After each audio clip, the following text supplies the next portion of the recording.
ene da ho no dondo na sibiem o ye onua digital media so na sabre atra sibiem wa de krato soronko e de ebro se de abre ne abre nyina no ye no sanso na ya tra si enen so biem a ye de ensem soronko e de ebro na binim se esem ahodo e kire ne Ghana no ene wiase afa na nyina no wani beje ho se obehu de ekọ e wo ye oman Ghana mu ase na Facebook wiase afa na nyina emom onua digital media e de betumi ama o ye ensem ahodo a ekokokoko so na fe ozo etumi nya details no ene hu enchire mu ahodo di nyina na ene ne da di nkan kra wadwe ne ya onua digital media so di YouTube channel sonko a aba ye de disseminate information na face so no ye educate na ya entertain nkofo e wo ye Ghana ni wiase afa na nyina no ti e be da aseso wadwe ne ye biem e ba cho eno wan say wo subscribe wi na fe wa ye den wa turning on notification bell no na fe wo suma so di ama obi na ono so a subscribe no turning on notification bell no na ye nyina akoye nim kama na fe obia anso atumi adwe ni onua digital media family no na bibia anso atumi akoyi kama pa na me no kasai ye nua a ne din ede Oliver Baka Vormawor na asemo apiepie na democracy hub for convener na me no kasai ne ho asemo apiepie mu a waba be kasa for the first time ya bail no a positive amani bail waba be kasa a wakaka nsem mebiri wa chechire mu Ghana for bi kura edi na tem abra na omokoye protest no a okotu key arrest him ni ade odware otu key no e ma posifo and then ye be kire odi a ye nua Oliver Baka Vormawor e ka fa sa key na otu efiri aye aposifo ka no emu a ehu asema ba na a receive attention bebra ebi kura edi na tem ni ade a wo mo so act in a professional way and in a violent way and a lawless way and nsam e wa ha se a ye be chechire mu na fe onso etimi enhu dia IC eko obese uhu details of this particular story abombody na fe following abra ye dive into the issue proper na onso etimi enhu se dia nioma esiko medin Eddie Kennedy amankwa opam wo me na medin krato srinkun Eddie Ebro na sabre dondo no ensu na fe bibia enkoyie empa emaye.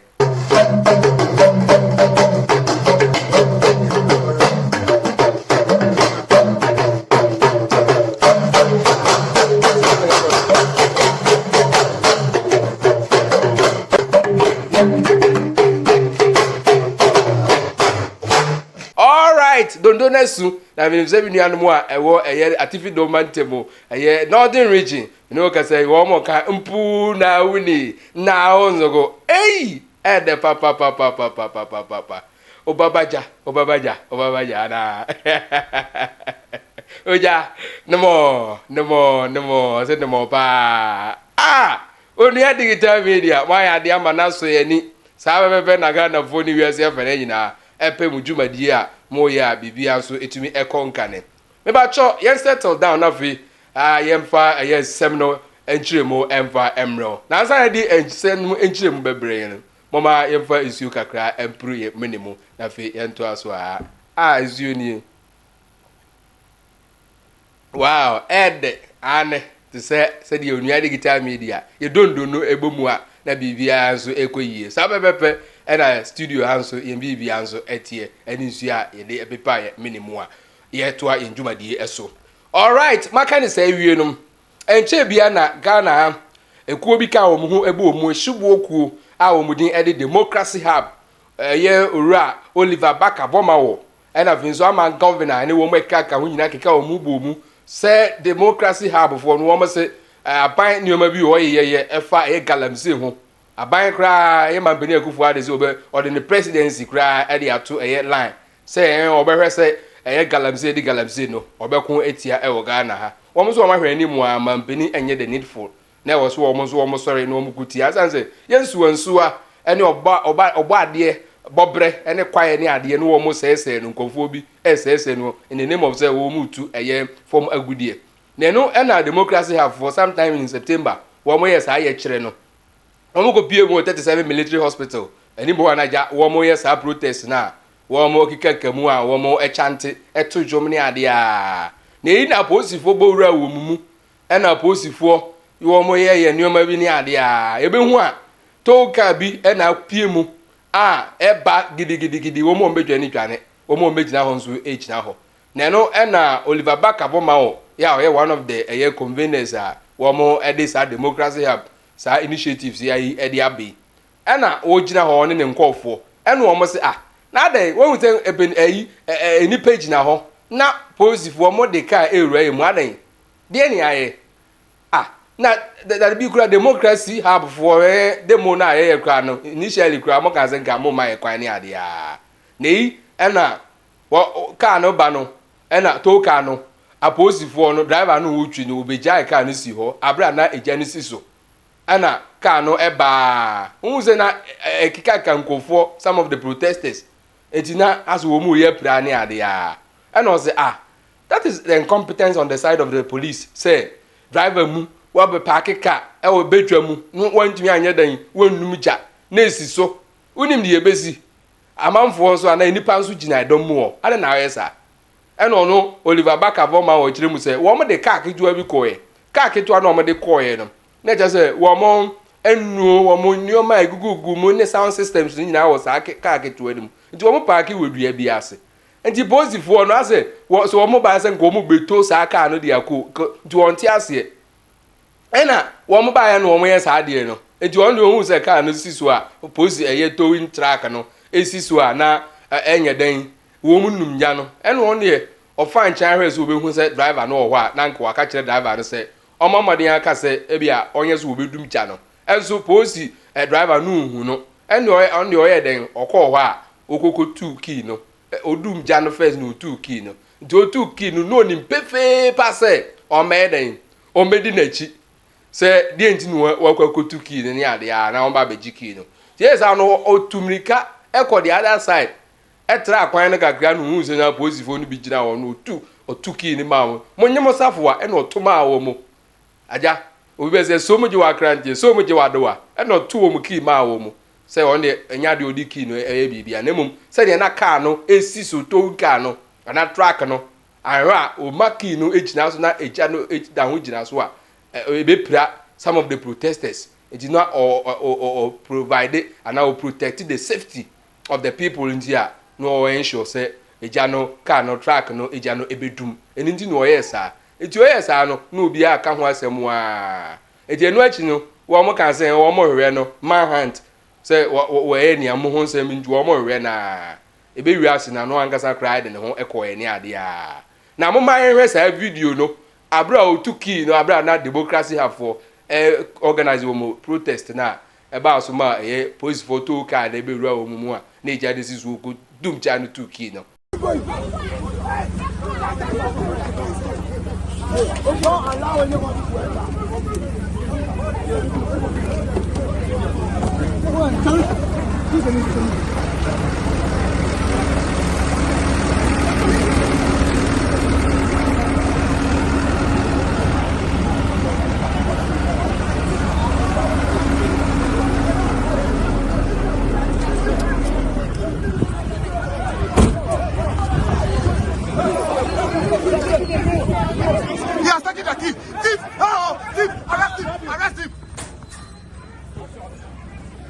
That is all you people can.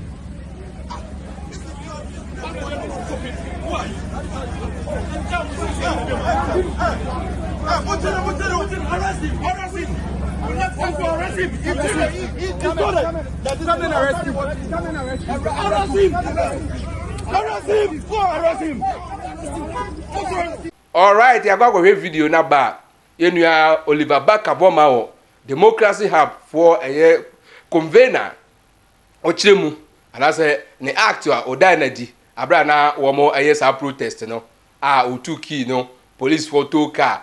track no key no efri mu a ehwo asem aba be hu na nne me no kasa du yesu nko aba waba be chiremu die enti a oye den otu key no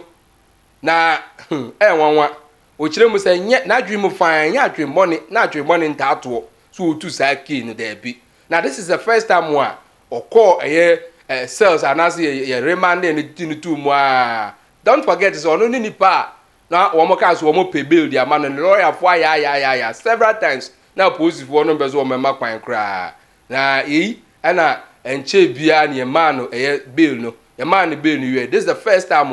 oba public oba in the media wo kire mu ne nti a watu sa key no na de etie ni wo say o na dwe mu fine nye say bibi boni nti na mum say de na car no tow car na truck no key no ana eja no si so e no so de bi ye nye no sa pedwa mu ntumi nya car ama na nsi so sa e so dum ja no e no okudum ja no because no hu driver no kwa no say na we dey say incompetence on the side of on the part of the police officer say and a driver say what they ka ba be si pedwa mu a abra wannum ja enu nti no no kwaye sa na udum ja no e na yo dey onim say eden ya on medi na chinti no otite wo mo na arrest him near the no on the utumrika call the other side try kwan no e no took in ma aposifo no be enu 5 minutes mpo na ja o mutumi hu wo mo kin o mo fire oto o ma de ma wo mo nti o mo de ohun se boni bia wo mo na mo mo mbeka aka na ohun se o ma sa mount man hand say e no adi boni wo mo we ne ade but e be wi ase no de ne ho ko ne ade a wo mo ye den wo mo de o mo ne mbra no eni ne ediye na mum wo mama ne bill on you obekọ so agina na mo so say Ghana de Ghana de dan na akoma so pass bibia mu no owo mu nkwamu obekọ so no wako de ama wo man Ghana mo ye hwe video na bra ne yenua Oliver Baka Vormawor echeche ne nsemu de nti a otuki no every police wo mo tow truck no emu. So I just came and told the driver there was a laptop which was exposed. Take the laptop, raise the windows and close it and go. So that, I mean, it is clear to them that this vehicle wasn't going anywhere. So we're standing there when we saw them bring a tow truck and immediately proceeded to tow the truck. Our initial instinct in that moment was to prevent it. So we stood in front of it as individuals in a way in which somebody, an environmental protester, might chain themselves to a tree in the hope that the tree is saved. So we were, putting our bodies on the line to protect it. Obviously, it meant nothing to them. And we started seeing the tow truck get into under our legs. And the video supports this. And so even one of the guys fell on the tow truck. I see. And I left, so I walked from it. So I started walking around the tow truck to see, is there a way in which you can demobilize this truck in fear that it might injure the individuals who were there. So I went around it. I couldn't see how. Then I got to where the driver was supposed to be. There was no driver in. Immediately, I mean, I am even thinking, but this is so security incompetent to be able to leave a vehicle running in this scenario. So my first instinct is that I turn it off so that it stops. Now when I did, I had the key and I anticipated that they were going to rush me for the key. And so I ran towards the other side where the other police officers were and threw the key to them. Because my interest in that moment... You threw it to the police officers? The key was thrown to the police officers on the other side. In fact, they retrieved it in less than 5 minutes. I see, but it was quite a run before you did that. Well, I ran from where the incident was to where the other police officers were. Yeah, and during this period, it would appear that one of the commanders kept insisting that arrest him, and nobody. Yeah. Why do you think that none of the officers, moved on to arrest you? It's difficult for me to speculate. My hope is that most of them recognize the unlawfulness of the order in that moment. I don't know. That's my guess. But for several reasons, none of them wanted to move in that moment. I see. Then subsequently, then there was the statement that they couldn't find you. That apparently there was a manhunt for me. We'll talk about that manhunt. Yes. But reflecting on the incident, do you think it was a reckless thing you did? I think that it is reckless to deny citizens of their rights. I would do it today and I would do it ever consistently. Right, I got a video now about medical church that dia TLC 2 key no na dwumu fine. That's say na car no esi susano na ebrabra protesters ni bi. Enti na further injuries ebeba nti no okotu key na oye dey o nanti ko na nim kakra try kwan no o 2 key no e dey ma ya posifo na wo mo fa enu 5 minutes po a wo fa key no. Ti nya ne bonus no 2 key no dey bi. Nya sa na eti ne papa mu nti a enu 2 key na oto wo ma de ma wo mo. Iti no ne nsɛm a enua Oliver Baka Vormawor ebeka ye abra yi no every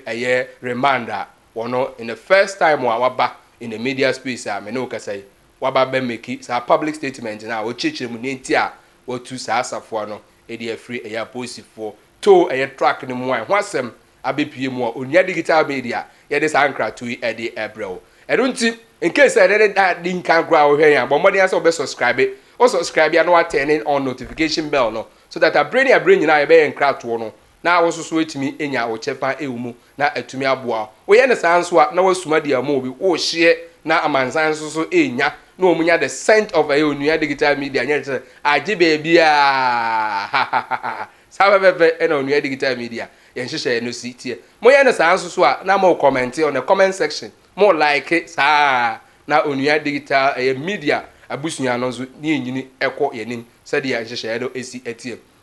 now nsem kakra yen de onua digital media na observation kakra be de afa na ne se Ghana ha enim se mra na ye adwuma but sometimes law enforcers no and enforcement agencies na wo Ghana na to da as wo mo de mra na hye wo nsa se they are above the law but they nya enim se nka Ghana mra de enyina hye mra na se wo yo mampani wo ye hwan o wo so wo hye mra na se and isabi obi ye kire o ma tworo nkrata amamo ya public order act no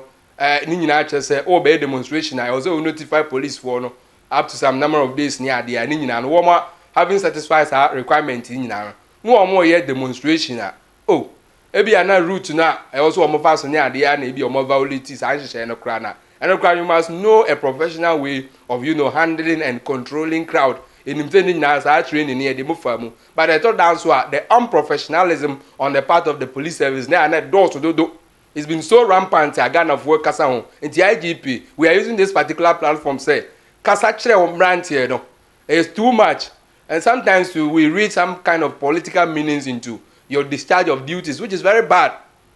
I think say moyen yes I na trust ni GDA Ghana for ewo police service ni mo no that every day be na yeden eyira yes ana asem si a na obi nya na asem a no on beso de bekwa akoma aposifo say so that na said you mesia handle wo nsem ni ade na nhye da emmoa nti ye besere mo protesters and also demonstrators wo mo nye criminals and this ekoban so mo violate mrakra na you must know how to handle them in a professional manner and go frase miamba mind you today you are an officer in a uniform or china betumi about say you are no longer an officer you may retire ni ade no akwakotina you will become a civilian enunti akonya bi privilege bi na aba na wo hye police atade na wo hye any security ayi enu nkyere say you are above obi a ordinary citizen on the street who nim ni power ye enunti let us be mindful of the way I deal with others and you fine maybe the woman intimidate others which is very bad. The Lord doesn't says that and postulate that there be yes and Ghana mrano esitie Ghana mrano say obi ahye mrana se equality before the law na adentina etoda obi nya asem a na na asem no de se be ebo agu ba bi obi nso nya ne de a ahom your friends America tuo bi ne ahom harbi a ye de be handle the case no kra odwene ho a wonti ase so I think say sa de na was say Ghana for nyina ya story na ekuti asa de no na attorney general so etoda and same saba no de home for mu but anyway attorney general so ya na be point fingers ono so say aban na appoint no or aban lawyer penny dia na o ye ne pay master na adwuma which is very bad emoyen attorney general yenim say una o de pepe yo ene atengere na ebeto ho ezo nsem ma to da ekodu ag ho a the delay in dealing with matters nya de na emoyen I think say Ghana no momem fa emra no nya adwuma na entumi emoyen say de be ya Ghana fo gidi a wo mo ewo judiciary ni mu anase Ghana mra no emu anase ku a ye tu wo mo asi wo so wo mbe handle emra ne say de atentre ne ni ada yi be kono nsoso no ye nyina entumi enhwe na entumi nwie peye say de be ya ye nyina benya gidi ewo ye system ni mu a ye be ka say money adwuma na ye nyina nsoso achi atumo na atumi aboa ye e ba cho medin e de Kennedy abankwa opa mo me e na me so mo kwan so nko so on this note ne de enkrato no be ba wiye na ye de enkrato no e ba wiye de na menua Paulingwa wo se ne kra ene sense abri ne kra ne se ye de enkrato no e ba wiye de ene na ya pon